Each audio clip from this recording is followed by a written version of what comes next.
Hello everyone, today we are going to be going over something a little bit different than we have in the past. This is an Enteropluri test. Today we're going to be going over Enteropluris and the API rapid tests.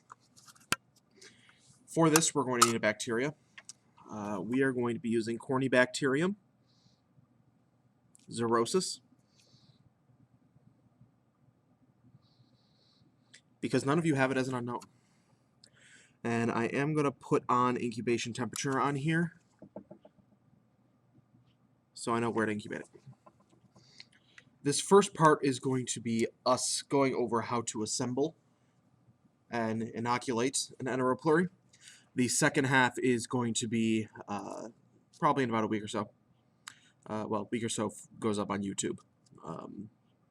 It'll be a day for me since we're going to be using these as a 24-hour incubation time. Here's our bacteria. First off, Cornybacterium xerosis. It's one that we are using because I know for a fact it's not an unknown. And since I know for a fact it's not an unknown, it's one that we can do this without ruining any of the fun for you guys. If we take a look at our Enteropluri, as you can tell here, or actually you can't really tell, but it's hard to tell, but down here I did put Cornybacterium xerosis and the incubation temperature. If we take a look at this, take off one end. We're going to take off the blue end first. Notice this. This is going to be the part that we go in and out with. And that means this other end here is going to be our needle. What we're going to do, we're going to start off with an open culture. Unscrew this cap.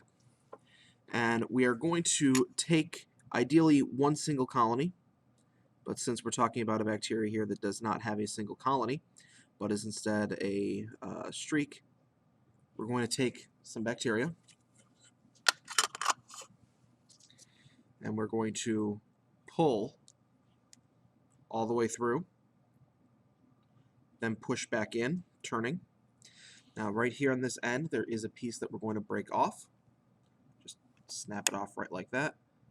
Push it through. Cap.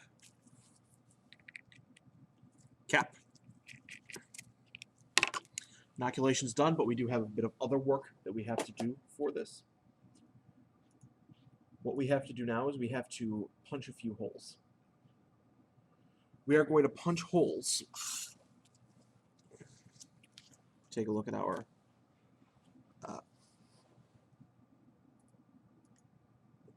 it's hard for you to tell at this angle, but let's see if I can zoom in. Yeah, it's still hard for you to tell with this. But this is adenal. We're going to punch holes from here all the way down.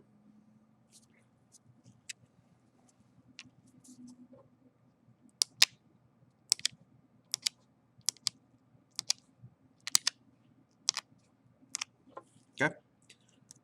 This, we're then going to go put in the incubator and let it incubate for 24 hours.